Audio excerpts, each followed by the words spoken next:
These days, every time we light up the TV. This is going to be a very difficult week, however. This week will be a very difficult week. No matter where we turn, it's folks dying. Every channel is full of worry and fear. But in the middle of all that is a growing movement, one that deserves just as much of your time. Our community coming together to spread happiness and cheer. I'm Ben Briscoe, and for the next 30 minutes, we're going to celebrate that, hoping to bring some joy to you. Starting with a woman who literally put smiles all up and down her street. Linda Horn lives in the Grand at Lake Jeanette community. She snuck out in the middle of the night to tie these cheerful balloons to her neighbors' mailboxes. How cool, what a great wake-up surprise there. So that was one woman trying to make her friends smile. Over in Burlington, WFMY News 2's Grace Holland found an entire neighborhood coming together for the mission. Something is popping up in this Burlington neighborhood. The neighborhood is awash with yellow. Yellow balloons hang on mailboxes along Deborah Lambeth Street. I took an idea and I taped it to people's mail posts. She put out packets with a balloon, string, and a simple request. But she didn't know how her neighbors would respond. Just around the back. Until she saw those balloons tied around those same mailboxes. I think it's great. We gotta support everybody. Showing that we're all in this together and we're all trying to stay positive out here. And I thought it was really awesome that somebody took the initiative to say, hey, we need to do something. Because we need happy.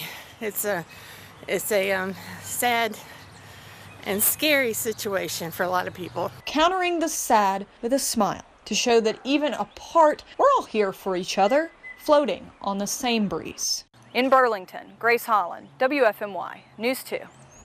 Kids are also helping to make their streets a little brighter. Check out these pictures that you guys texted in to us. This stunning stained glass window art with the words, "The bakers are praying for you." And then we've got Anna from Stokesdale, who's trying to have us all have the courage of a lion right now. And Haley in Greensboro, who wants to give you hope. Spreading hope is also why Wake Forest Baptist Health decided to put up their Moravian star right now. It's always a highlight of the Christmas decorations in Winston-Salem. Some neighbors in other parts of the Triad are putting up their Christmas lights too. Today, more of those famous hanging balls and light went up in Greensboro's Sunset Hills area. WFMY News 2's Jess Winters talked with the people spreading light in these dark times. We're just going stir crazy. Rearranged the whole apartment today. Hand washing, a lot of hand washing. And you got a bath today too. That's how bored we were. You got a bath.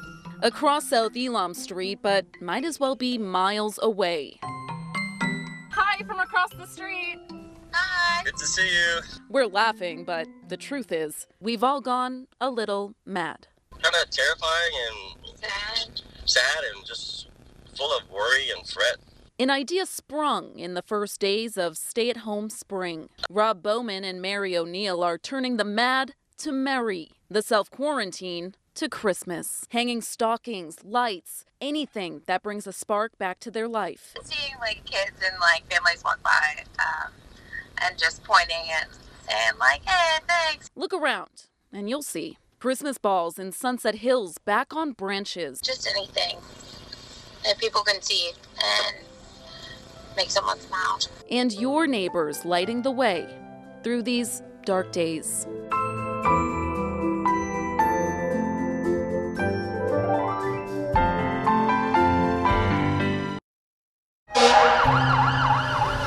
From one holiday to another, the Sedgefield Fire Department replaced their annual Easter egg hunt with a parade for the kids, complete with the Easter Bunny leading the way and lots of candy throwing there.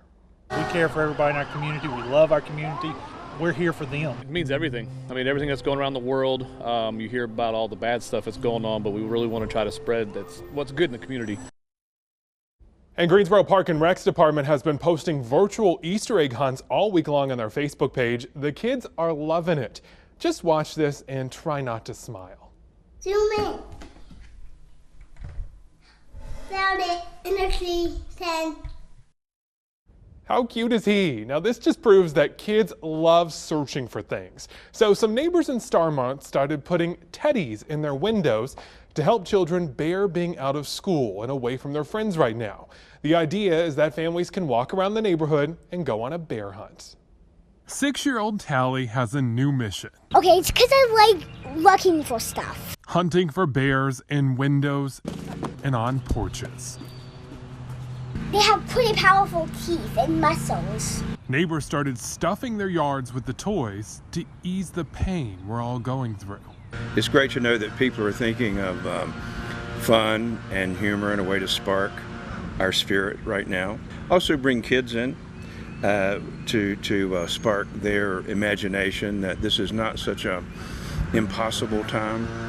That's a lot of what we're doing. I would say, well, thank you. I would like to see a bear. So far, about 20 homes have the displays, with hopes others will join in to spread more warm and fuzzy feelings. Who knew how important windows would end up being to us? Like this magical moment right here, Carly visits her grandfather Shelton to share some good news. She's engaged. He's living at a senior living center outside of Wilmington. She had to show the ring through her grandpa's window since his home is enforcing some strict rules about visitors to protect him right now. Instead of hugs, they shared some big smiles and even a few happy tears.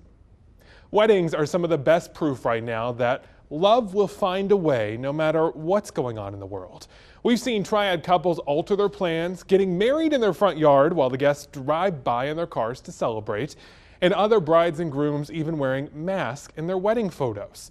Many of those wedding photographers are out of work as tons of events keep getting pushed back. We met one artist named Robert Ross using that time to help raise money for charity and raise the spirits of those around him.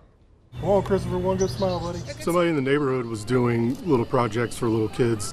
Oh, look at that. And I thought it would be nice to give back in a way and go around the neighborhood taking pictures.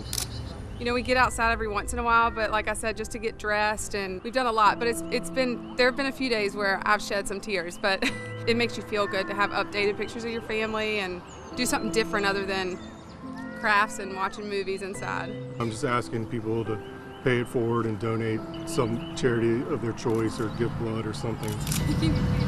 Mr. Rogers said that his mom said, when you see something on the news, always look for the helpers. And so just teach them that, like, Robert is a helper. He's helping us smile and he's helping us do good for the neighborhood. Also in the Triad front yards, you're going to start seeing these signs thanking essential employees still heading to work every day for us. We're looking at how else the Triad is honoring them in about 3 minutes.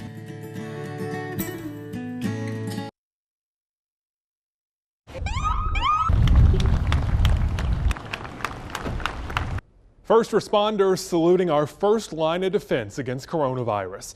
Law enforcement from all over Forsyth County came together to honor doctors and nurses working around the clock. The sheriff's office came up with the idea to circle the hospital with lights and applause. Welcome back to Joy to You. 30 minutes WFMY News 2 is dedicating to sharing the good in our community. For a shining example of the heart and soul of the Triad, look no further than those essential employees still working during the coronavirus concerns. From the healthcare professionals to the grocery store cashiers and the truck drivers, we owe them all so much. And the Triad's finding some great ways to say thank you. Like lending those essential employees an RV. See, doctors and nurses worry about bringing germs into the home to their families. So a Facebook group called RVs for MDs encourages people to lend their RVs to medical staff. A North Carolina woman saw the group and immediately called her husband. I need you to take the camper to Hillsboro, North Carolina on Monday morning. He was like, I said, I'll explain when you get home. She sanitized the RV so a doctor could keep his family safe. Of course, all those folks working at stores across the Triad deserve a big shout out too, like Best Buy, where they're considered essential because of the technology that could save lives. In fact, one Cone Health employee raced into the store to buy some necessary parts for a 3D printer to help make some ventilators. He was so grateful the store was there, he wrote them a handwritten letter saying their customer service is saving lives. It reads in part, "Because of your staff, we've been able to print hundreds of ventilator manifolds that will save hundreds of lives across the state and beyond." On behalf of Cone Health and our many patients, I just want to say thank you. The Geek Squad told us the letter was an unexpected surprise because they were just doing their jobs. To read Jeff's letter, that we were able to, provide meaningful technology to Jeff and the folks at Cone that are doing such great work. Never expected it all. And then as busy as things are and as crazy as they are, for him to actually take the time to write a letter as well was just awesome. The Cone Health employee hopes one day he'll be able to stop by the store and thank them in person too after this pandemic passes. Gonna be quarantined, wanna be with you. I'm gonna be quarantined, I wanna be with you. Get ready for an earworm. A coronavirus love song goes viral. Meet the Greensboro man who wrote it on his front porch. Plus, here's another reason to smile. Thousands of people are recovering from the virus. State Treasurer Dale Falwell joins us to talk about how he's doing when Joy to You comes right back.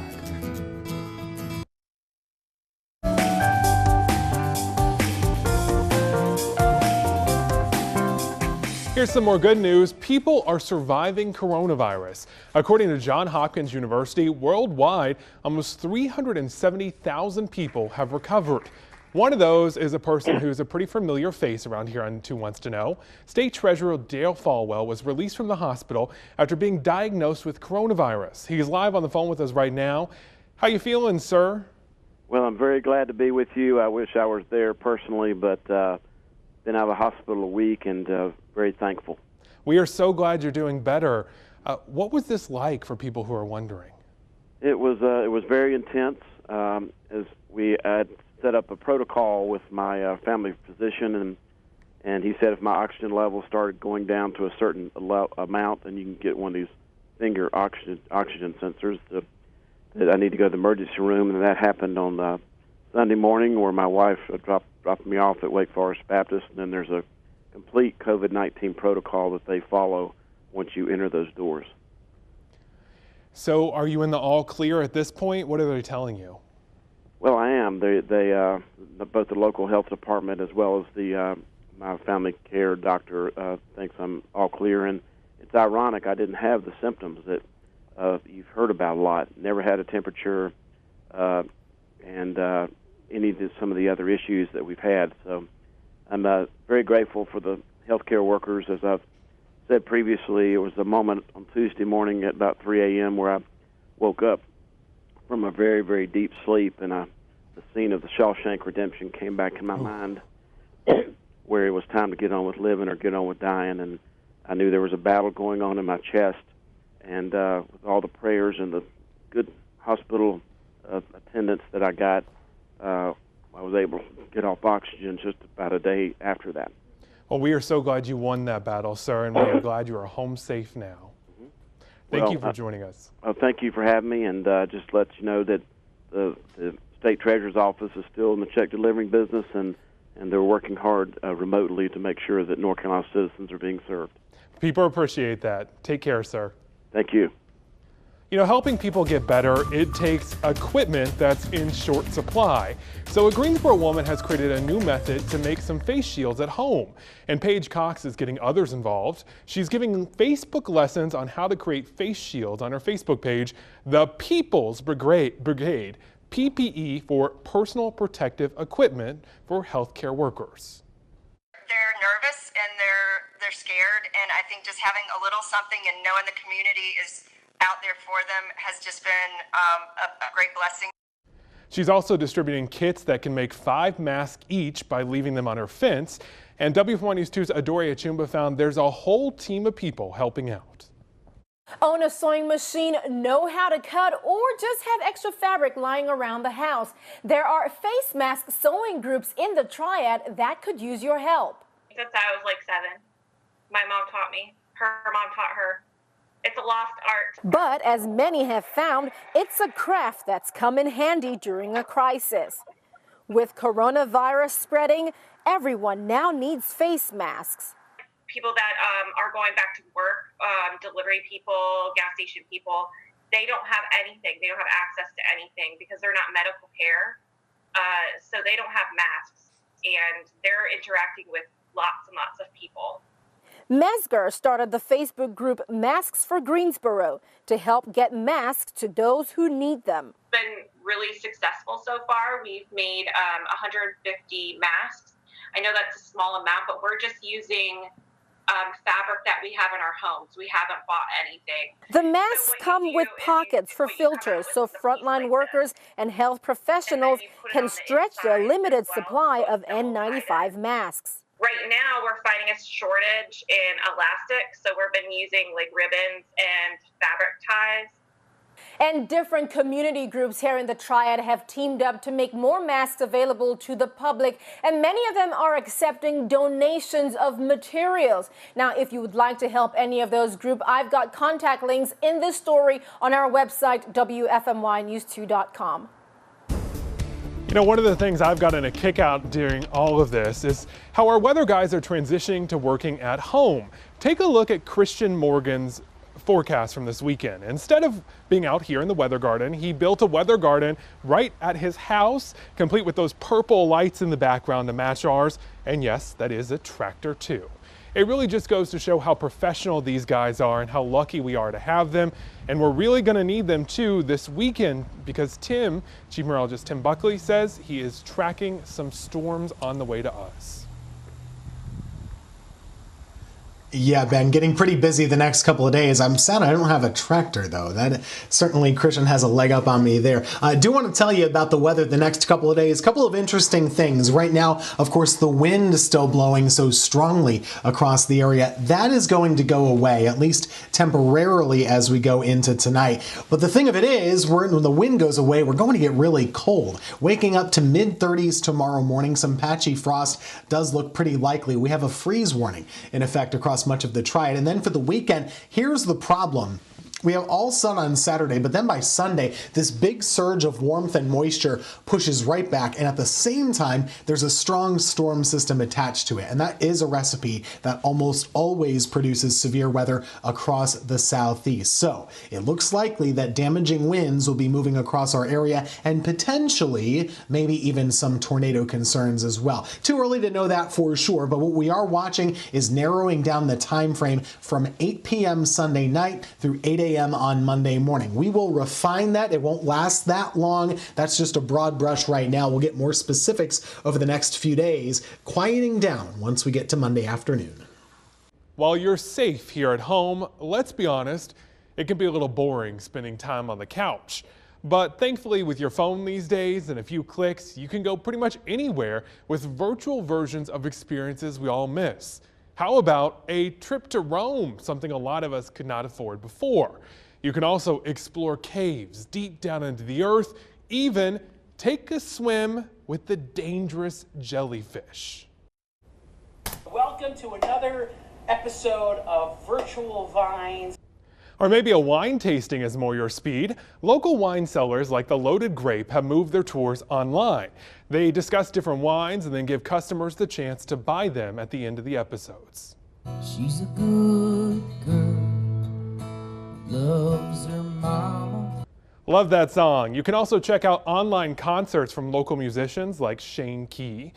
Have you noticed how music, it really seems to be hitting closer to home right now? Our emotions are running high, and those poetic lyrics, they're helping us get through, aren't they? For proof, look no further than Andy Eversole from Greensboro. The artist went viral with his original love song, Quarantine with You.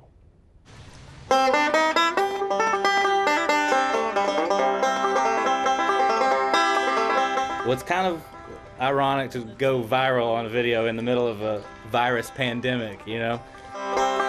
Everybody's talking about those old virus blues. And I just woke up in the middle of the night with this song in my head. And it's, you know, basically just a true story of the people who we want to be quarantined with. If I'm gonna be quarantined, I wanna be with you. So I traveled to Brazil for a Banjo Earth project, and I met a girl there and we started dating. And she was supposed to come visit, but because of all this, we had to cancel the flights and everything. I mean, it feels good because I think people are resonating with it. It's a little bit of levity, and it's such a dark and crazy situation we're in. Can't shake hands, only elbows and shoes. And it just brings a little light and love and hope into the situation, and maybe just people can take their mind off the news for a minute. There's just one thing now that I know. You know, when we get to come outside and enjoy life again, let's make the most of it, you know, because every day's a blessing. Things like this remind you of that. So just appreciate each other and love each other, and make sure you're quarantined with the right person. If I'm gonna be quarantined, I wanna be with you. If I'm gonna be quarantined, I wanna be with you. I'm going to need a whole album from him. On that final note, we want to say thank you for your support, your love, your compassion right now.